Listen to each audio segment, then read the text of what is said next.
નમસ્કાર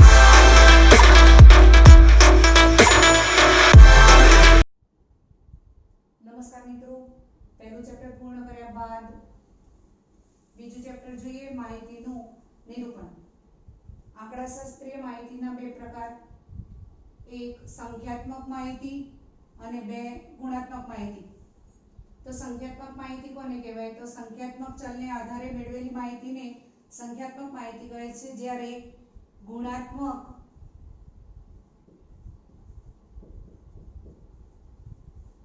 ચલને આધારે મેળવેલી માહિતીને ગુણાત્મક માહિતી કહે છે. સંખ્યાત્મક ચલના બે પ્રકાર, અસતત ચલ અને સતત ચલ. અસતત ચલ કોને કહેવાય? તો જે ચલ બે સીમાઓ વચ્ચેની નિશ્ચિત કે ગણી શકાય તેવી કિંમત ધારણ કરી શકે તેવા ચલને અસતત ચલ કહે છે. બીજા શબ્દોમાં કહીએ તો જે ચલ માત્ર પૂર્ણાંક કિંમતો ધારણ કરી શકે તેવા ચલને અસતત ચલ કહે છે. દાખલા તરીકે કુટુંબમાં બાળકોની સંખ્યા,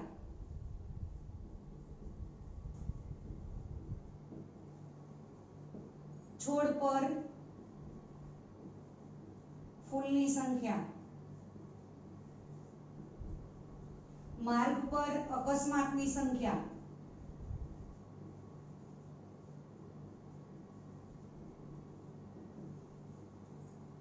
આ તમામે તમામ અસતત ચલના ઉદાહરણ છે. કુટુંબમાં બાળકની સંખ્યા પૂર્ણ દર્શાવાય. છોડ પર ફૂલની સંખ્યા એ પણ જો પૂરેપૂરું ખીલેલું હોય તો જ એની ગણના ફૂલમાં થાય. જો થોડુંક ખીલેલું હોય તો એને કળી તરીકે ઓળખવામાં આવે છે. એ જ રીતે માર્ગ પર જે અકસ્માત થાય એ પણ પૂર્ણાંકમાં જ દર્શાવાય. અડધો અકસ્માત ક્યારેય ન થઈ શકે. આ તમામે તમામ અસતત ચલના ઉદાહરણ છે. સતત ચલ, જે ચલ બે સીમાઓ વચ્ચેની બધી જ કિંમતો ધારણ કરી શકે તેવા ચલને સતત ચલ તરીકે ઓળખવામાં આવે છે. બીજા શબ્દોમાં કહીએ તો જે ચલ પૂર્ણાંક અને અપૂર્ણાંક તમામ કિંમતો ધારણ કરી શકે તેવા ચલને સતત ચલ તરીકે ઓળખવામાં આવે છે. દાખલા તરીકે વ્યક્તિની ઊંચાઈ પૂર્ણાંક અને અપૂર્ણાંક બંનેમાં દર્શાવી શકાય. વ્યક્તિનું વજન એ પણ પૂર્ણાંક અને અપૂર્ણાંકમાં દર્શાવી શકાય. આ સતત ચલના ઉદાહરણ છે. અસતત ચલ દર્શાવતી માહિતીને અસતત સંખ્યાત્મક માહિતી તરીકે ઓળખવામાં આવે છે, જ્યારે સતત ચલ દર્શાવતી માહિતીને સતત સંખ્યાત્મક માહિતી તરીકે ઓળખવામાં આવે છે. મિત્રો, આગળ વધીએ. વર્ગીકરણ. તો વર્ગીકરણ એટલે શું? વર્ગીકરણ કોને કહેવાય? તો અવર્ગીકૃત માહિતી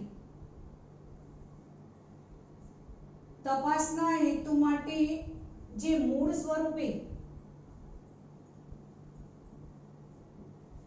મેળવેલી માહિતી છે એ અવર્ગીકૃત માહિતી છે. આ અવર્ગીકૃત માહિતીને સંક્ષિપ્તમાં અને વ્યવસ્થિત સ્વરૂપમાં ગોઠવવાની ક્રિયાને માહિતીનું વર્ગીકરણ કહે છે. હવે અવર્ગીકૃત માહિતીનું ઉદાહરણ જોઈએ તો દાખલા તરીકે અઠવાડિયા દરમિયાન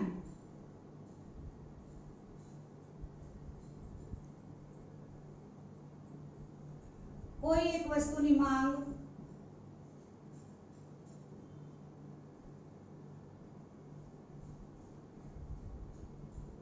બે, 4, 6 અને 8 એકમ છે.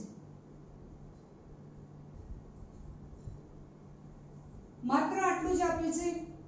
અહીંયા કયા દિવસે કેટલા એકમની માંગ છે એવું દર્શાવેલ નથી. આ અવર્ગીકૃત માહિતી છે. જો આને વર્ગીકૃત સ્વરૂપમાં ગોઠવી હોય તો માંગ એકમમાં અને દિવસ.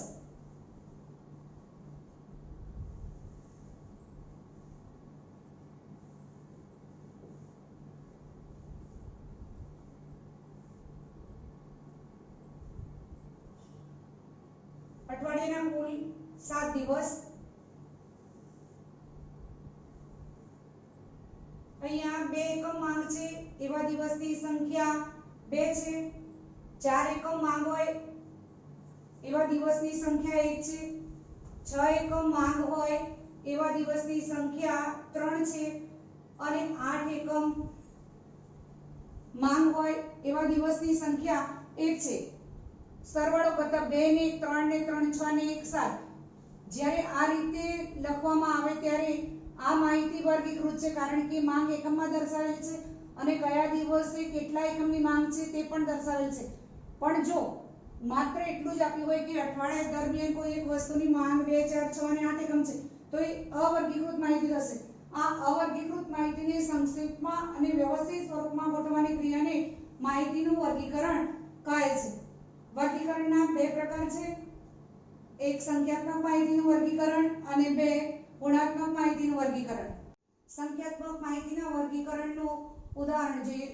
મિત્રો, કુટુંબમાં બાળકોની સંખ્યા દર્શાવતું વર્ગીકરણ.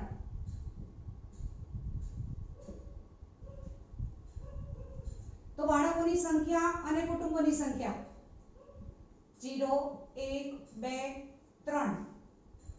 કુલ કુટુંબોની સંખ્યા છે 50. 0 બાળક હોય એવા કુટુંબોની સંખ્યા 10 છે. 1 બાળક હોય એવા કુટુંબોની સંખ્યા 15 છે.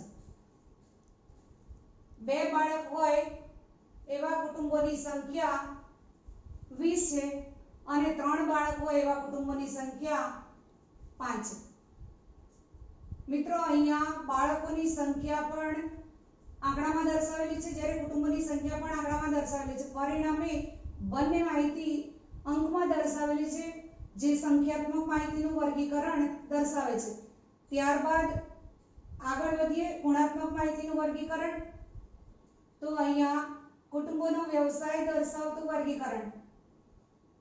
2 કોલમ બનાવીશું, કુટુંબનો વ્યવસાય અને કુટુંબની સંખ્યા, ખેતી, નોકરી, મજૂરી અને કુલ. તો ખેતી કરતા કુટુંબોની સંખ્યા છે 10, નોકરી કરતા કુટુંબોની સંખ્યા છે 20 અને મજૂરી કરતા કુટુંબોની સંખ્યા છે 5. ટોટલ કુટુંબોની સંખ્યા થશે 35. મિત્રો, અહીંયા કુટુંબોનો વ્યવસાય એ ગુણાત્મક માહિતી છે. માત્ર એવું કહી શકાય કે ખેતી, નોકરી અને મજૂરી, પણ 50% ખેતી ને 50% નોકરી એવું ક્યારેય કહી શકાય નહીં. પરિણામે વ્યવસાય એ ગુણાત્મક માહિતી છે. અસતત આવૃત્તિ વિતરણ. અસતત ચલની માહિતીના વર્ગીકરણને અસતત આવૃત્તિ વિતરણ કહે છે. મિત્રો, અસતત આવૃત્તિ વિતરણનો એક દાખલો જોઈએ. દાખલાની રકમ આ પ્રમાણે છે. એક બગીચામાં 30 છોડ પર ગુલાબના ફૂલોની સંખ્યા નીચે મુજબ મળી હતી. તે પરથી યોગ્ય આવૃત્તિ વિતરણ તૈયાર કરો. ફૂલોની સંખ્યા આપી છે 4 2 3 2. એ પ્રમાણે આંકડાકીય માહિતી આપેલી છે ફૂલોની સંખ્યાની. હવે જ્યારે આવૃત્તિ વિતરણ તૈયાર કરીશું ત્યારે સૌથી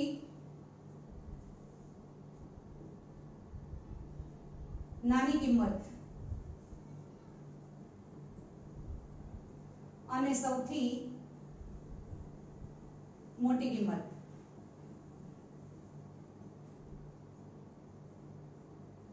દાખલામાં સૌથી નાની કિંમત 0 છે, સૌથી મોટી કિંમત 4 છે. ગણતરી કરતી વખતે એક એક અંકને ધ્યાનમાં લઈ આવૃત્તિ ચિહ્ન મૂકીશું. આ પ્રમાણે આવૃત્તિ ચિહ્ન મૂકતા 4 થાય પછી એક ત્રાસી લાઈન આપીશું. જ્યારે ત્રાસી લાઈન આપવામાં આવશે ત્યારે 5 ગણાશે. તમે 10મા ધોરણમાં શીખી જ ગયા છો એટલે વધારે ઊંડાણમાં સમજાવવાની જરૂર રહેતી નથી. હવે દાખલાની ગણતરી કરીએ. પહેલો અંક 4 છે. જ્યારે આવૃત્તિ ચિહ્ન મૂકો ત્યારે ત્યાંથી એ અંકને છેકી નાખશો જેથી કરીને ફરીથી એ ગણતરીમાં આવે નહીં. 4 માં આવૃત્તિ ચિહ્ન મૂકીશું.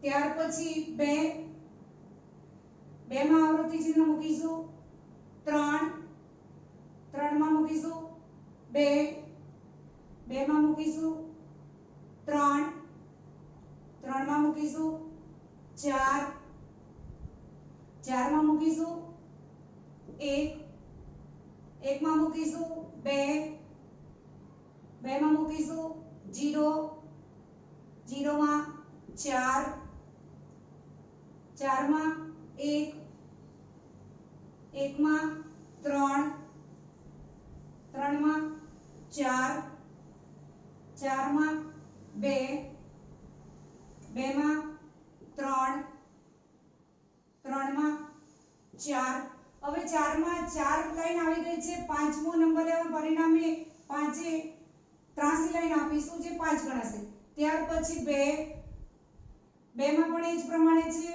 5 એ ત્રાસી લાઈન આપીશું 3 3 માં પણ એવું છે ત્રાસી લાઈન ત્યાર પછી 3 આવૃત્તિ ચિહ્ન 2 2 માં મૂકીશું ત્યાર પછી 4 4 માં મૂકીશું 1 1 માં મૂકીશું 4 4 માં મૂકીશું 3 3 માં 4 4 માં 3 3 માં ફરીથી 3 3 માં 2 2 માં 4 4 માં અને 3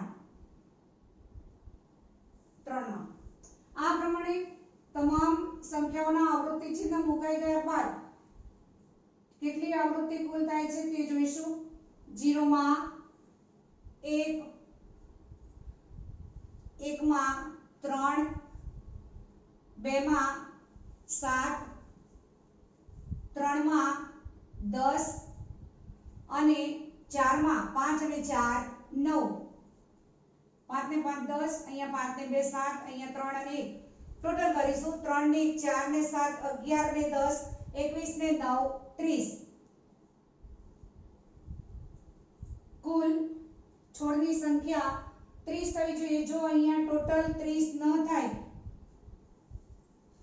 તો દાખલામાં ક્યાં ભૂલ છે એ નક્કી છે આ પ્રમાણે પરીક્ષામાં એકાદ દાખલો પૂછાય છે